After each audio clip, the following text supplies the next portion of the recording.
Assalamualaikum warahmatullahi wabarakatuh.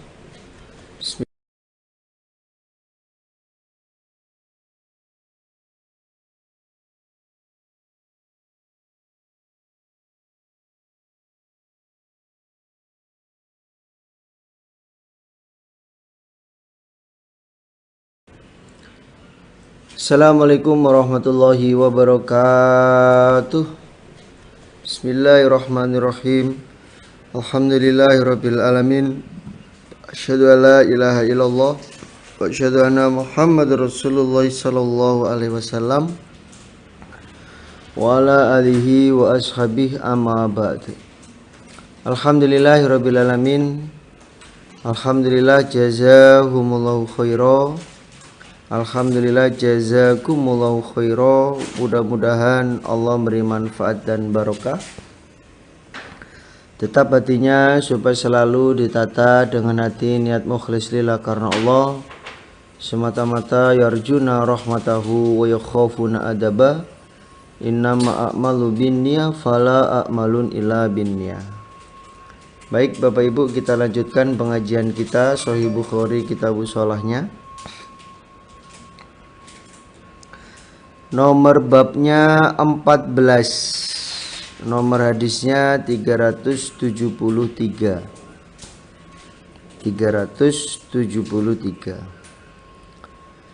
A'udzubillahi minasyaitonirrajim. Bismillahirrahmanirrahim. Babun bab idza shalla, ketika sholat siapa orang,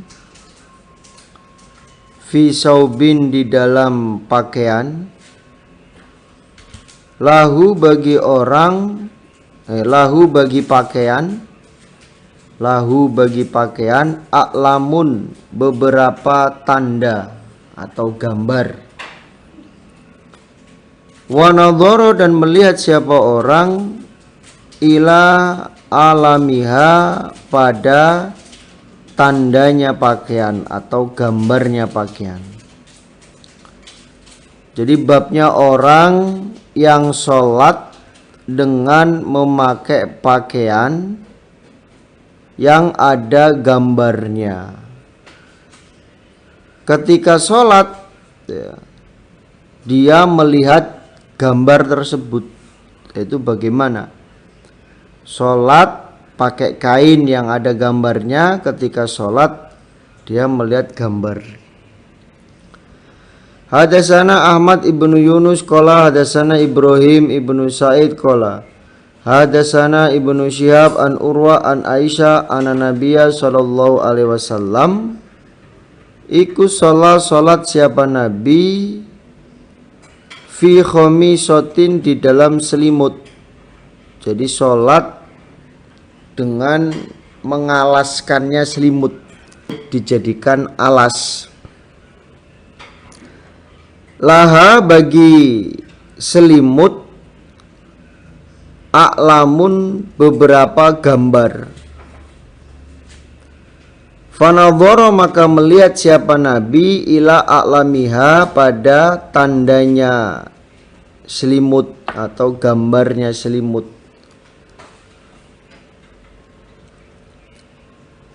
Nadrotan, dengan melihat sungguh. Nadrotan, dengan melihat sungguh. Jadi pada waktu Nabi sholat, Nabi melihat gambar yang ada di selimut dengan melihat sungguh, betul-betul dilihat oleh Nabi. Fala mangsorofa, maka ketika bubar siapa Nabi, maksudnya selesai sholat, qala, bersabda siapa Nabi, idhabu, pergilah kalian, bi khamisati, dengan membawa kainku, hadihi, yang ini, ila Abi Jaham, pada Abi Jaham, wa atuni, dan datanglah kalian kepadaku, bi'an bijaniyati, dengan pakaian polos, Abi Jaham. Fa inna maka sesungguhnya kain iku alhatni melalaikan apa kain ni padaku inafan baru saja an solati dari solatku. Jadi selesai Nabi sholat, Nabi bersabda, kalian pergilah bawa kain ini kepada Abi Jaham. Jadi Abi Jaham itu sebagai pedagang kain ya, Nabi beli kain di Abi Jaham yang mana kainnya itu ada gambarnya. Dan kalian datanglah kepadaku dengan membawa kain polos, maksudnya tuker, ditukar kainnya kepada Abi Jaham. Karena baru saja kain ini telah melalaikan kepadaku dari sholatku. Kain ini menjadikan aku tidak khusyuk di dalam sholatku. Jadi dari hadis ini ya menunjukkan bahwa ketika sholat itu ya tidak boleh memakai baju yang ada gambarnya, yang ada gambarnya, yang ada tulisan-tulisannya, sehingga tidak menjadikan khusyuk kepada jamaah yang lain, terutama di belakangnya. Jadi ini secara hukumnya makruh. Nah, hukumnya makruh, tetap tidak mengurangi sahnya sholat walaupun pakai baju yang ada gambarnya, yang ada tulisannya. Secara hukum sholatnya tetap sah, tapi makruh ya. Maka dinasihatkan oleh bapak-bapak kita, pengurus kita, bahwa ketika sholat ya maka jangan memakai pakaian yang bertulis atau bergambar. Contohnya ya seperti yang sudah saya sampaikan, contohnya sholat di belakangnya ada tulisan panitia kurban 2025 contohnya, atau panitia hari kiamat. Nah, itu orang yang sholat di belakangnya ya nggak khusyuk, dibaca apa, maksudnya apa.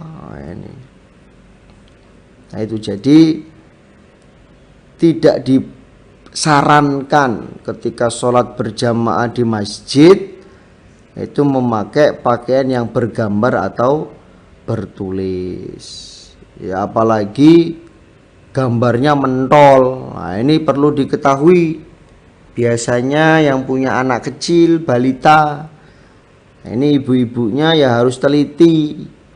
Sholat di masjid, anaknya dibawa ke masjid memakai baju yang ada gambar timbulnya, gambar mentol. Nah, ya piye sholatnya ini? Atau dibawakan mainan, anaknya diajak ke masjid sholat berjamaah, dibawakan mainan boneka ya. Boneka gajah ya, boneka jerapah, atau boneka apa yang makhluk hidup.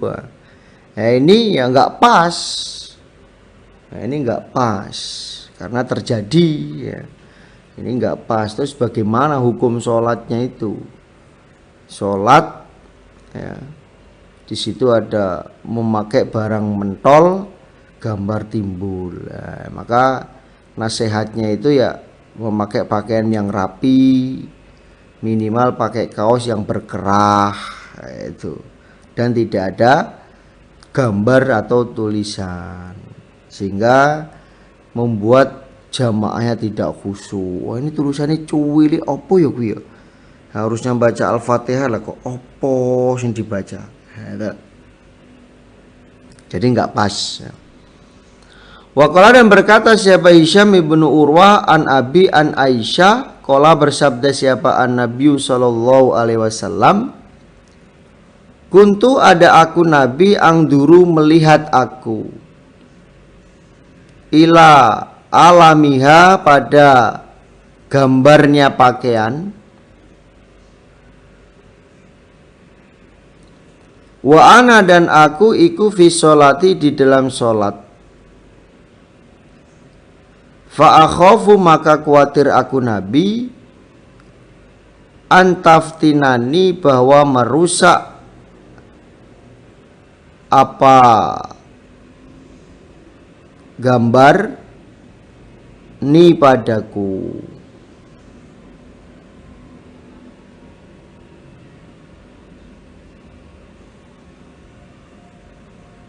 Antaftinani bahwa merusak apa sholat ni padaku. Jadi Nabi khawatir gambar itu mengganggu kekhusyuan sholatnya Nabi. Jadi ya tidak boleh, ya, tidak boleh memakai pakaian yang bergambar, ya, atau bertulisan ketika mengerjakan sholat.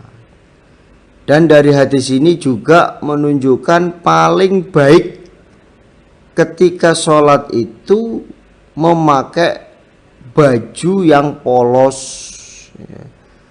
Baju yang polos ya, seperti baju batik, ya, batik-batik semua, enggak batik tapi tulisan. Nah, batiknya tulisan sehingga orang yang di belakangnya itu juga membacai batik opo, batik Jogja ta, batik Pekalongan ta, batik Cirebon ta. Nah itu, jadi batik ya batik tapi ya tidak bergambar atau tidak bertulisan, atau menggunakan pakaian yang polos, putih, baju koko, atau baju yang seirama warnanya, tidak warna-warni, ya, ini. Nah itu. Jadi kalau kita kembalikan ke bab bahwa tidak boleh seseorang ketika sholat itu memakai pakaian yang bergambar yang akan mengakibatkan orang lain tidak khusyuk. Ini yang bisa menyebabkan orang lain tidak khusyuk. Ya, masa menghadap Allah kalah dengan menghadap Pak RT gitu. Ketika dipanggil Pak RT, wah bajunya rapi, berkerah, batik pakai peci gitu. Bajunya baik, datang ke Pak RT, dikasih sembako atau bantuan sosial.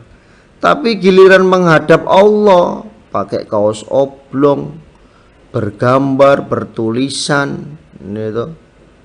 Nah ini kan nggak cocok, nggak pas, ya. Maka ketika sholat ya diusahakan memakai pakaian yang baik, diusahakan memakai pakaian yang bagus, yang rapi, ya. Baju berkerah, kaos berkerah, tidak ada tulisannya, ya. Nah ini termasuk apa? Taqwal qulub, takwanya hati ketika menghadap ke Sang Pencipta, ya, kita mempersiapkan diri kita dengan baik, pakaiannya yang baik gitu. Nah itu, maka dinasihatkan supaya memakai baju yang sempurna, yang baik. Babun bab insolat, jika sholat siapa orang fi saubin di dalam pakaian, musallabin yang digambari, au tusawiro atau beberapa gambar, hal adakah tafsudu rusak opo sholatuhu sholatnya orang, wama dan apa-apa yunha yang dilarang apa ma andalika dari demikian itu. Babnya orang yang sholat memakai pakaian yang bergambar, apakah sholatnya orang itu rusak atau tidak sah? Sah enggak sholatnya orang yang sholat menggunakan pakaian yang bergambar? Dan babnya apa-apa yang dilarang dari demikian itu gambar. Apa aja yang dilarang dari gambar. Hadasana Abu Ma'mar rupani Abdullah bin Umar qala hadasana Abdul Waris qala hadasana Abdul Aziz ibnu Suhaibin an Anas kana ada apa kiramun selambu penutup jendela korden li Aisyata milik Aisyah. Satarot menutupi apa selambu, satarot menutupi siapa Aisyah bihi dengan selambu, janiba baitiha pada sebelah rumahnya, maksudnya kamarnya. Jadi kamarnya itu ditutupi selambu. Faqala maka bersabda siapa an-Nabiy sallallahu alaihi wasallam, amiti menyingkirkanlah engkau anna dariku Nabi kiromaki pada selambumu hada yang ini. Fa'inau maka bahwasanya la tazalu tidak henti-henti apa tasawiruhu beberapa gambarnya selambu iku ta'ridu mengganggu apa gambar fi sholati di dalam sholatku. Jadi Aisyah itu memakai selambu untuk menutupi kamar yang ada di rumahnya. Lalu Nabi bersabda, engkau menyingkirkanlah selambu ini dariku. Amal sholat itu selambunya dilepas saja. Karena tidak henti-hentinya gambar yang ada di selambu itu mengganggu terhadap sholatku, mengganggu kekhusyuan sholatnya Nabi. Ini. Jadi selambunya itu tipis, kemudian ada corak warna-warni di dalam selambu itu sehingga Nabi tidak khusyuk di dalam sholatnya. Ya mungkin melihat selambunya, lah itu kok hitam terus kena geser kok jadi pink. Nah ini. Jadi tidak boleh. Ya. Jadi kalau dikembalikan ke bab, ya, gambar itu tidak bisa membatalkan sholatnya. Hal tafsudu sholatuhu berarti sholatnya tetap sah. Secara hukum sholatnya tetap sah, tapi itu dapat mengganggu kekhusyuan. Ya, tidak dapat mengganggu kekhusyuan, apalagi yaitu tadi ya, anaknya datang ke masjid dengan membawa boneka kemudian main, ya, main di masjid, ya, mainin bonekanya, ya, akhirnya jamaahnya sholatnya nggak khusyuk. Nah ini bahaya ya, supaya hati-hati ketika bawa anak ke masjid, ya sebelum ke masjid dinasihati, kan nasihatnya begitu, dinasihati ya supaya jangan lari-lari, jangan rame di masjid, syukur-syukur bisa anteng duduk baca doa-doa atau mendres Al-Quran. Nah ini kalau di Mekah itu diharamkan. Jadi kalau di Mekah itu diharamkan sholat menggunakan pakaian yang ada gambarnya, apalagi gambarnya yang bernyawa atau mentol atau timbul. Nah, ini nggak boleh. Ya, datang ke Masjidil Haram, ya, memakai baju yang bajunya ada timbulnya, ini haram, nggak boleh. Nah, itu. Maka nasihatnya, ya, ketika sholat berjamaah, ya, maka supaya menggunakan pakaian yang rapi, yang bagus, ya, karena menghadap kepada Sang Pencipta yang memberikan rezeki kita, yang memberikan kesehatan kepada kita, yang memberikan rahmat kepada kita, ya, maka kita seyogyanya ketika menghadap kepada Allah itu, ya, supaya apa? Ya, supaya rapi. Ya. Dulu saya pernah interview, gara-gara nggak pakai sepatu, itu saya ditolak interview. Pada waktu itu daftar Grab, ya, daftar Gojek, daftar Grab. Saya datang ke sana dengan memakai sendal slop. Nah, kemudian ketika mau masuk ditahan sama security. Padahal pakaiannya sudah bagus, pakai pakaian rapi, celana hitam, baju putih, gitu. Nggak pakai sepatu. Itu di stop. Lah ini apalagi sama Allah, ya. Maka supaya lebih rapih, ya, di dalam sholat berjamaah, pakaiannya yang bagus, pakaian yang rapi. Babuman, babnya orang sholat, yang sholat siapa orang fi farujin, di dalam pakaian haririn sutra. Summa, kemudian naza'ahu, melepas dia pada sutra. Jadi sholat memakai pakaian sutra. Setelah sholat sutranya langsung dilepas. Hadatsana Abdullah bin Yusuf qala hadatsana Lais an Yazid an Abil Khair an Uqbah ibni Amir qala, berkata Uqbah, udia, dihadiahkan, ilan Nabi, pada Nabi sallallahu alaihi wasallam, apa farruju hariri, pakaian sutra.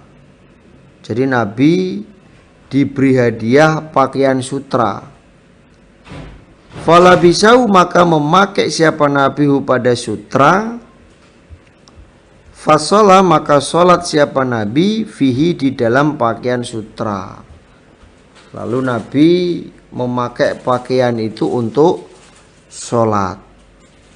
Sumang sorofa, kemudian bubar siapa Nabi. Fanaza'ahu, maka melepas siapa Nabi pada sutra. Nas'an syadidan, dengan melepas yang sangat. Kalkarihi, seperti orang yang benci. Jadi setelah selesai sholat langsung buru-buru dilepas, seperti orang benci menggunakan pakaian itu. Lahu, pada sutra. Jadi selesai sholat, ya, Nabi langsung buru-buru melepas pakaian sutranya itu seperti orang yang benci. Waqala, dan bersabda siapa Nabi, layan bagi, tidak pantas, opo hada, ini sutra, lil muttaqina, bagi orang-orang yang bertakwa. Setelah melepas pakaian sutranya, Nabi bersabda bahwa sutra ini tidak pantas bagi orang-orang yang bertakwa. Artinya tidak boleh dipakai. Sholat memakai pakaian sutra itu tidak boleh. Kalau hukum sholatnya tetap sah, ya, sholatnya tetap sah, tapi pakaiannya itu tidak boleh dipakai, karena layam bagi hadalil muttaqin. Nabi bersabdanya seperti itu. Nah, ini menunjukkan bahwa jangan memakai sutra, atau sutra itu tidak boleh dipakai apalagi untuk sholat. Nah, itu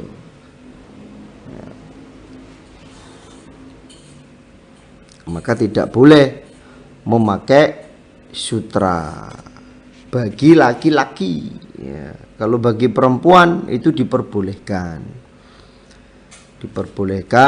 untuk memakai pakaian sutra. Kalau dalam hadis lain itu juga dijelaskan, la talbasul harir fa innahu man labisahu dunya lam yalbasuhu fil akhirah. Jadi kalian janganlah memakai sutra, karena sesungguhnya barang siapa yang memakai sutra di dunia, maka dia tidak akan bisa memakai sutra di akhirat ya. Artinya di akhirat dia tidak akan diberi sutra, alias masuk neraka. Karena sutra itu adalah pakaiannya ahli surga. Innama yalbasul kharir fid dunya man la khalaqalahu fil akhirah. Sesungguhnya memakai sutra di dunia maka dia tidak akan mendapatkan bagian di akhirat. Artinya dia tidak bisa masuk surga. Orang yang pakai sutra di dunia berarti dia tidak bisa masuk surga. Kenapa? Karena ya sutra itu merupakan pakaiannya ahli surga yang nanti dipakai ketika sudah berada di dalam surga. Ini jadi untuk laki-laki ya tidak boleh memakai sutra.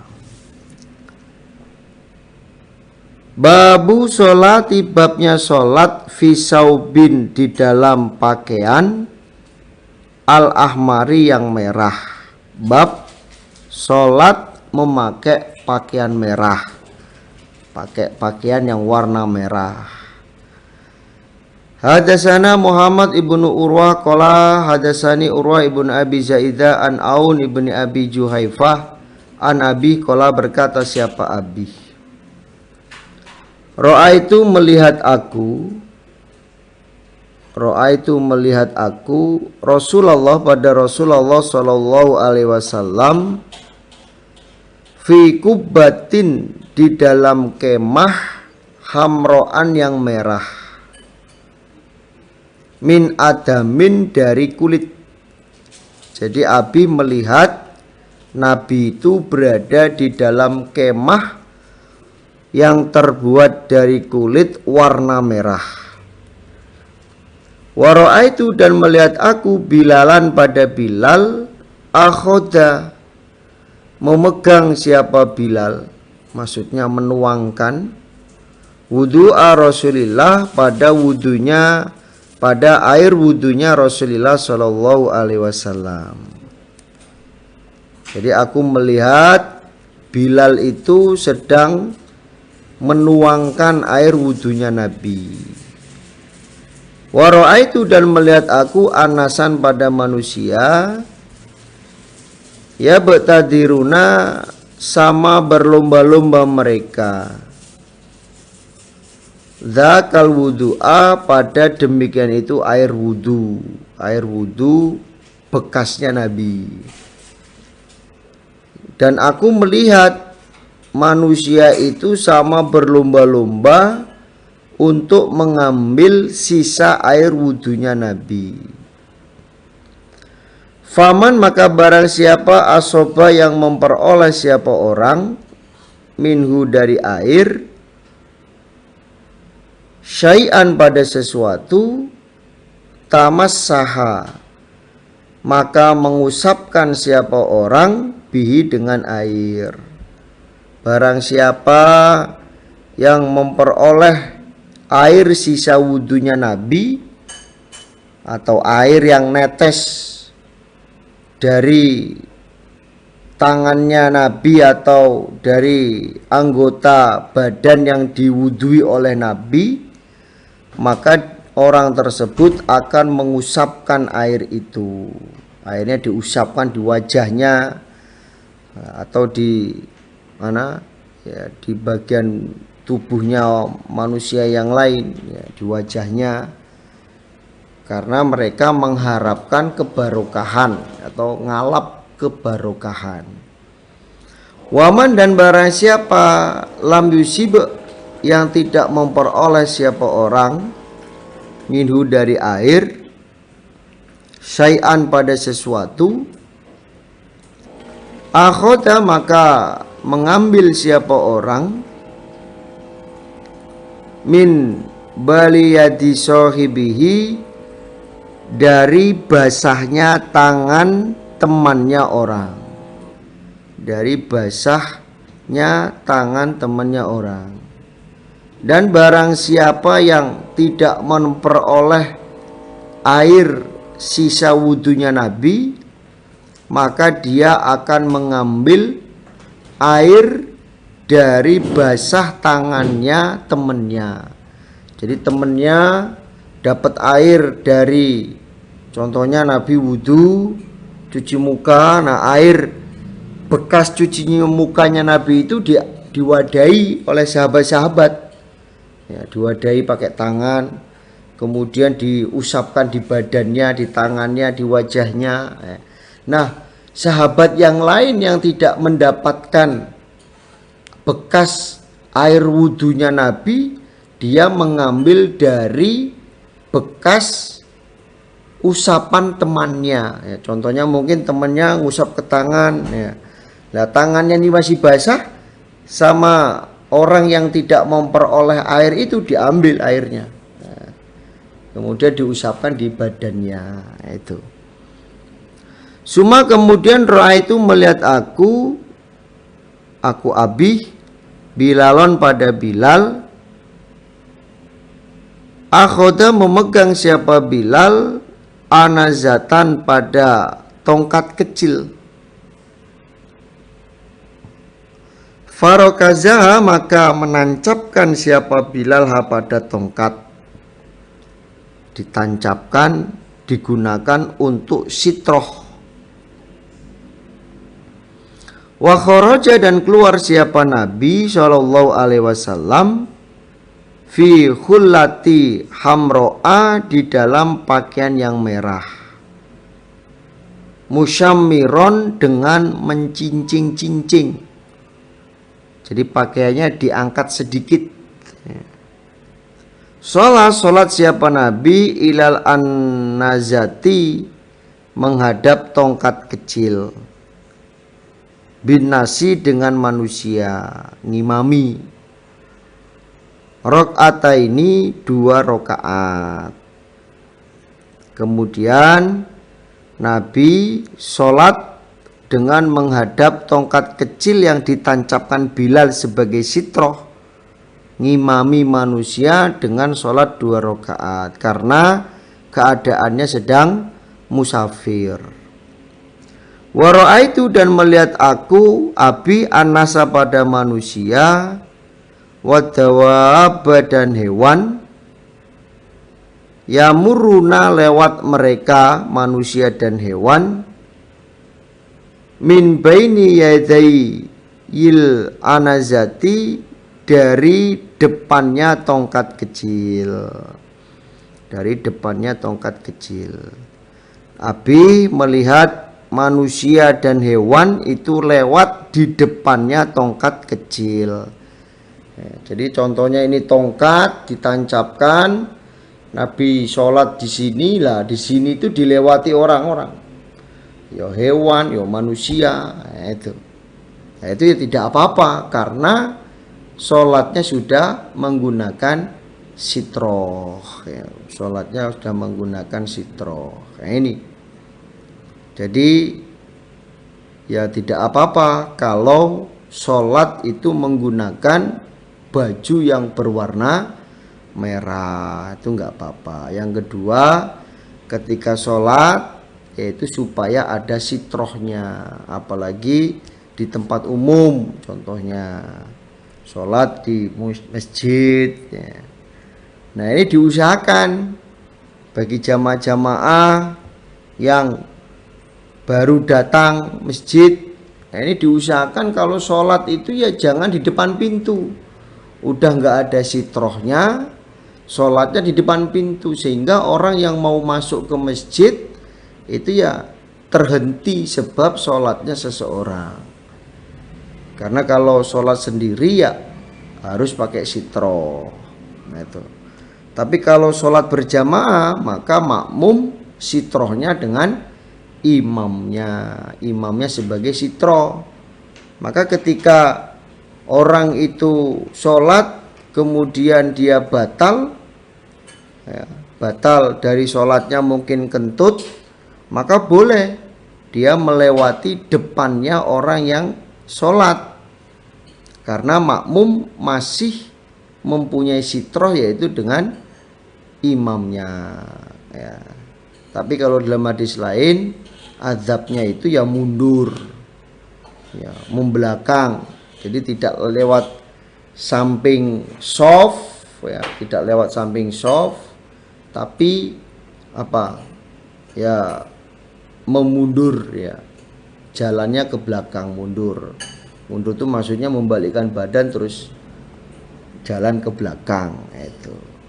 Tapi kalau seandainya mau lewat pinggir itu boleh, nggak apa-apa, karena makmum itu sitrohnya imam sebagai sitroh itu ya. Seperti di hadis itu kan ketika Nabi sholat ya, Umar kan jalan-jalan itu, Umar jalan di dalam barisannya orang yang sedang sholat ya. Atau juga di hadis lain sahabat Nabi yang lain itu memarkirkan kendaraan, kemudian dia masuk ya, ke shaf sholat melalui barisan ya, masuk di depannya orang yang sholat ya, itu ya tidak apa-apa, boleh, karena makmum itu sitrohnya adalah imam ya. Maka diusahakan bagi jamaah-jamaah kalau sholat, contohnya terutama sholat Jumat, sholat sunnah tahiyatul masjid ya, ini banyak diketemukan itu kalau sholatnya itu ya di depan pintu. Wah, sholat di depan pintu nggak pakai sitro, sehingga orang yang mau masuk masjid itu piye ya, kadang ya sengaja lewat, dilewati depannya, itu kan nggak boleh sebetulnya ya. Maka supaya menggunakan sitro. Alhamdulillah, jazakumullahu khairan. Mudah-mudahan Allah beri manfaat dan barokah. Insyaallah itu yang bisa disampaikan dari awal sampai akhir. Ada kata yang kurang pas, saya mohon maaf sebesar-besarnya. Akhirul kalam, wassalamualaikum warahmatullahi wabarakatuh.